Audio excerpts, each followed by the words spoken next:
स्वागत है आपका इंग्लिश लिटरेचर कासल चैनल पे। आज हम करने वाले हैं बात एजरा पॉन्ड की।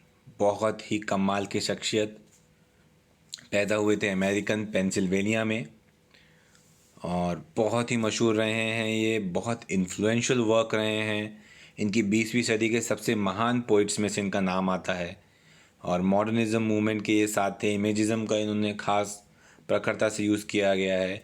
वॉटिसिज्म को इन्होंने उजागर किया है और उसका खसात दिया है। इतना ही नहीं, टी.एस. एलियट, जेम्स जॉयस और अर्नेस्ट हेमिंगवे जैसे महान राइटर्स को इन्होंने इंस्पायर किया है, गाइड किया है। तो आप समझ सकते हैं कि इनकी महानता। फिलाडेल्फिया में 16 साल की उम्र में ही ये कॉलेज में इन्होंने एडमिशन ले लिया था। फिर ये बाद में यूरोप चले गए। इसका एक बहुत बड़ा कारण था जिसे हम आगे बात करेंगे इसके बारे में।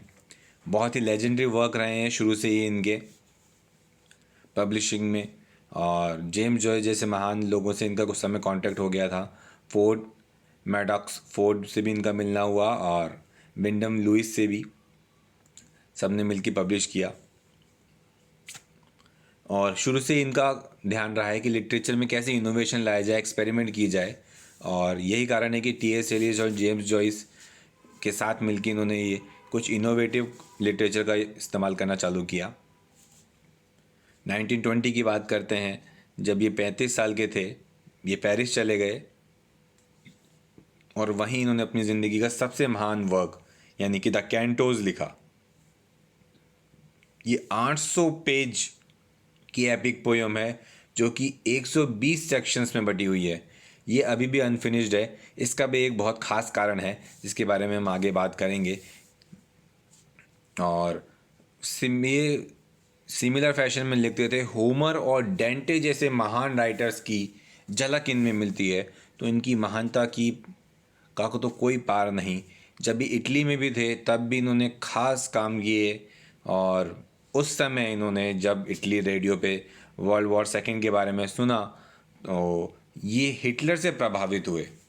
और इनका भी ऐसा ही मानना था कि सारी गलती जो है, जो एक इंसान की फितरत है कि जब कुछ भी गलत हो जाता है तो हम खुद अपनी गलती ना मान के किसी और पे डाल देते हैं।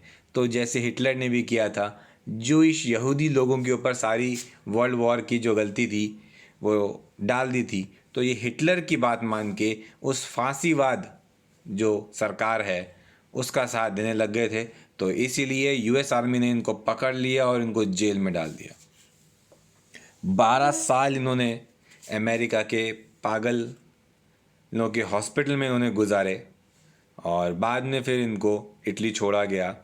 ये जानका है कि ये एक महान राइटर हैं और हो सकता है कि ये हिटलर का साथ दे के और गलत राह में भटक गए थे। जो अक्सर देखा गया है कि बहुत ज़्यादा ज्ञान होने के बाद आदमी कई बार गलत राह पकड़ लेता है। लेकिन ज़िंदगी के अंत समय में भी ये अलग ही रहे और इनका यही कारण है कि द कैंटोज नाम की जो इनकी एपिक प्यूम है वो कभी कंप्लीट नहीं हो पाई। और कुछ फ्रेगमेंट्स लिखते रहे ये, लेकिन वो इनकम्प्लीट ही कह पाई रह भाई। और 1972 में इनका देहांत हुआ वेनिस में, इटली में ही इन्होंने अपने आखिरी वक्त बिताया।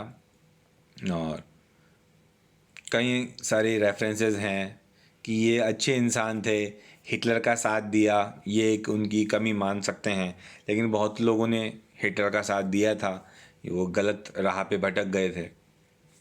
लेकिन इनसे इनकी पोइट्री के ऊपर प्रभाव नहीं पड़ा। इनकी वर्क जो रहे वो डेंटे और होमर की टक्कर के रहे। वही माइथोलॉजीज़ यूज़ करते थे। ये इकोनॉमिक थ्योरीज थी इनकी। ग्रीक और लैटिन वर्क्स की रेफरेंसेस मिल जाएंगी इनके वर्क में।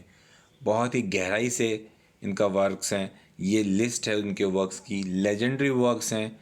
यहाँ तक कि टी.एस. एलियट ने इनको बेटर क्राफ्ट्समैन कहा है कि जिस खूबसूरती से इनकी पोइट्री निकल के उभर के आती है उसका कोई मुकाबला नहीं। ये बेस्ट माने जाते हैं। बहुत बहुत धन्यवाद हमारा साथ देने के लिए। अब मुझे उम्मीद है कि आपको बहुत फ़ायदा होगा इस बात से। Thank you.